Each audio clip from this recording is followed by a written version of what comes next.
लग रहा है मैम आपको? बहुत खूबसूरत है, बहुत इम्पोर्टेंट मोमेंट है यहाँ के लिए और खुश है हम लोग बहुत यहाँ आने के लिए। और आज आप अंदर होंगी, आज यहाँ पर यूएई में एक मंदिर, अबू धाबी में मंदिर बना है, कितना खूबसूरत आपके सामने है।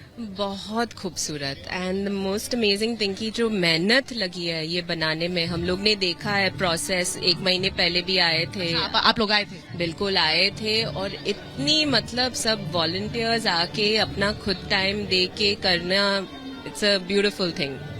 तो वो कह रही है कि 1 महीने पहले भी आए थे। आप और विवेक ओबरॉय दोनों जब आप अंदर जाएंगे, आज प्रधानमंत्री होंगे, यहाँ पर कितने लोग उन्हें संदेश देना चाह रहे हैं कि भारत के लोग आज एक गर्व महसूस कर रहे हैं कि यहाँ पर एक मंदिर बनकर तैयार है। आज आप वहाँ पर शीश झुकाएंगी, कैसा लगता है अबू धाबी में आके मंदिर में जाना?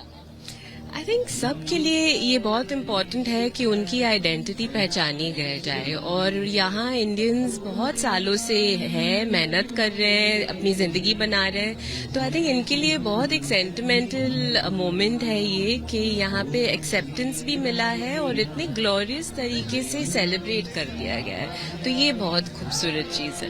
बहुत खूबसूरत ma'am, thank you so much. आपने हमसे बात की। यहाँ पर बहुत से लोग हैं। मैं एक बार राज मिश्रा जी के पास जा रही हूँ, स्टूडियो में मौजूद है। राज मिश्रा जी, वहाँ स्टूडियो से देखकर मंदिर कैसा लगता है? क्योंकि मंदिर का सीधा जुड़ाव भावनाओं से होता है, वो चाहे हिंदुस्तान में हो या यूएई में।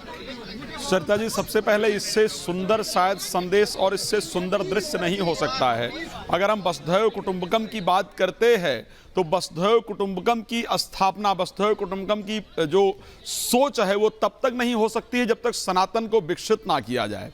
और ये शायद सबसे सुंदर दृश्य सनातनियों के लिए तो है ही, उससे ज्यादा सुंदर दृश्य मैं उनके लिए कहना चाहूंगा जो भारत में रह करके भी विरोध करते हैं मंदिरों का, जो भारत में रह करके भी कहते हैं कि नहीं जी मंदिर नहीं होना चाहिए, मंदिर सिर्फ राजनीति के लिए बनाया जा रहा है, या भारतीय जनता पार्टी सिर्फ राजनीति कर रही है, या नरेंद्र मोदी सिर्फ राजनीति कर रहे हैं। तो शायद उनके मुंह पर यह बहुत बड़ा तमाचा है कि दुबई में तो राजनीति नहीं हो सकती है ना, मंदिर से वहां के राजनीति में कोई परिवर्तन तो नहीं होगा ना। तो वहां पर अगर इतना सुंदर मंदिर बन रहा है तो हमारे देश में जो लोग रह रहे हैं, जो सनातन का विरोध करते हैं, जो मंदिर का विरोध करते हैं, उनको यह सोचने की आवश्यकता है, इस दृश्य को देखने की आवश्यकता है कि जब विश्व में इस प्रकार सनातन का प्रचार हो रहा है, विश्व में जो सत्यता है सनातन की उसको इस प्रकार पहचाना जा रहा है, एक्सेप्ट किया जा रहा है, तो भारत में भी निश्चित रूप से उसको स्वीकारना चाहिए और सनातन के साथ चलना चाहिए। अगर हम सनातन के साथ, अगर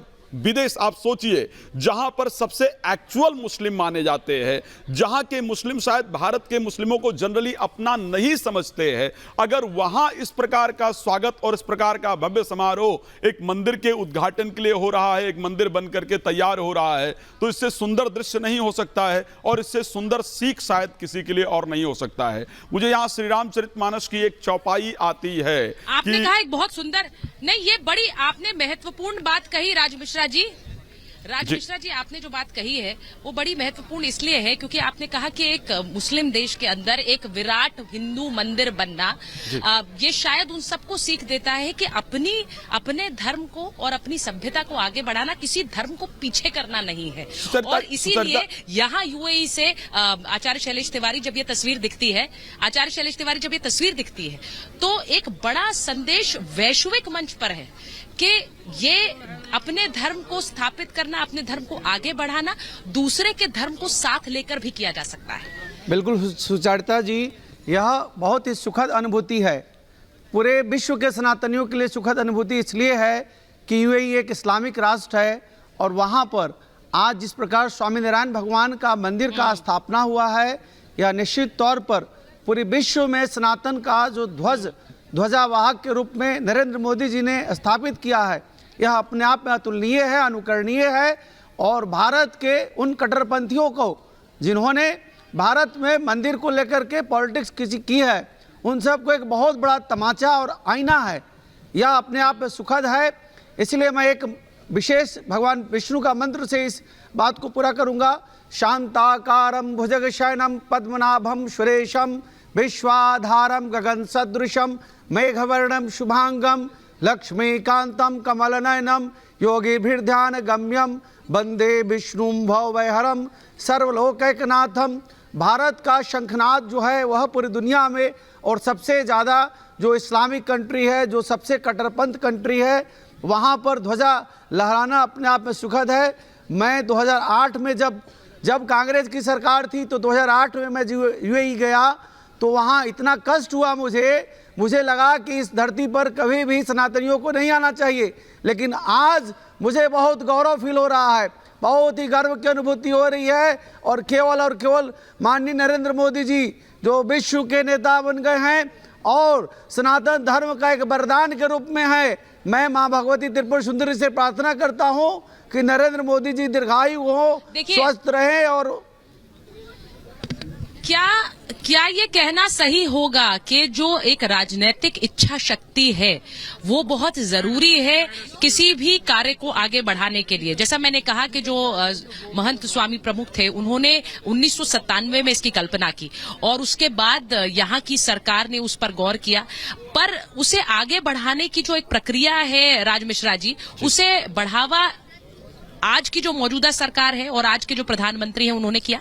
सुचरिता जी, सबसे पहले तो यही बड़ा महत्वपूर्ण है कि पहले क्या हुआ करता था। आप भारत में भी एक बार अगर उठा करके देखेंगे कि यदि कोई बड़ा नेता कहीं विश्व का आया करता था तो उसको कहाँ ले जाते थे? सिर्फ ताजमहल ले जाया जाता था या आगरा ले जाया जाता था या 2-4 मकबरों के दर्शन करा करके और भेज दिया जाता था। शायद सनातन धर्म को देश के आज़ादी से पहले तो सीधी सी बात है कि उसको पीछे किया गया, धकेला गया, लेकिन देश के आज़ादी के बाद भी वही किया गया था कि सनातन धर्म को मुख्यता दी ही नहीं गई, सनातन धर्म को प्रधानता दी ही नहीं गई। लेकिन आज जब से नरेंद्र मोदी सरकार आई है, मैं धन्यवाद करता हूं भारतीय जनता पार्टी का, मैं किसी पार्टी विशेष का नहीं हूं, लेकिन जो कार्य हो रहा है उसके लिए धन्यवाद करता हूं कि अगर अब कोई आता है तो उसको अयोध्या ले जाया जाता है, अब कोई आता है तो वो काशी जा करके दर्शन करता है, अब कोई आता है तो हरिद्वार जाता है, अब कोई आता है तो गंगा आरती में जाकर के भाग लेता है। मंदिर से तस्वीरें जरा इस वक्त दिखा देती हूँ, जो बात आप कह रहे हैं उसको आगे बढ़ाते हुए ही तस्वीरें दिखा देती हूँ। एक बार मृदुल के पास जा रहे हैं। मृदुल, जरा बताइए,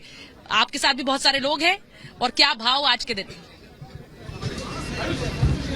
बिल्कुल सुचरिता, सबसे पहले मैं आपको तस्वीर दिखाता हूं इस समय सिक्योरिटी पर किस तरह की स्थितियां बनी हुई हैं। पूरा प्रोटोकॉल यहां पर निभाए जा रहे हैं और अभी थोड़ी देर पहले विवेक ओबराय यहां से गुजरे हैं। जानकारी ये भी है कि अक्षय कुमार भी आ रहे हैं। कई सारे सेलिब्रिटीज यहां पर इंतजार कर रहे हैं, आप तस्वीरें देख सकती हैं। वॉलंटियर्स यहां पर इंतजार कर रहे हैं और भीड़ बहुत ज्यादा है। और अब मैं आपको एक ऐसी तस्वीर दिखाना चाहूंगा जहां पर जो यूएई के कुछ शेख हैं वो भी यहाँ पर मौजूद हैं। स्वामीनारायण मंदिर के पुजारी भी यहाँ पर मौजूद है। मैं इस वक्त मंदिर प्रांगण के अंदर मौजूद हूँ जहाँ से सभी की एंट्री होनी है। और ये जो आपको गेट दिखाई दे रहा है ये वही वीवीआईपी गेट है जहां से उन लोगों को बुलाया गया है। हमारे पास जो जानकारी आई, हमारे सूत्र बता रहे हैं लगभग 10 सेलिब्रिटीज यहां पर मौजूद रहने वाले हैं, जिसमें विवेक ओबराय की तस्वीर हमने दिखाई है, अक्षय कुमार भी यहां पर मौजूद रहेंगे और कुछ नाम भी जैसे जैसे सामने आ रहे हैं वो हम दिखाएंगे। और सुचरिता, आप मंदिर के अंदर जैसे ही दाखिल होंगे वहां पर आप देख सकते हैं पूरी खास तैयारियां की गई हैं। और जैसा हमने आपको बताया कि गौमुख से प्रधानमंत्री नरेंद्र मोदी जाएंगे और इस तरह से इस पूरे मंदिर प्रांगण को बनाया गया है। अब मैं मंदिर प्रांगण के अंदर की तस्वीर दिखाने की कोशिश करूंगा दर्शकों को।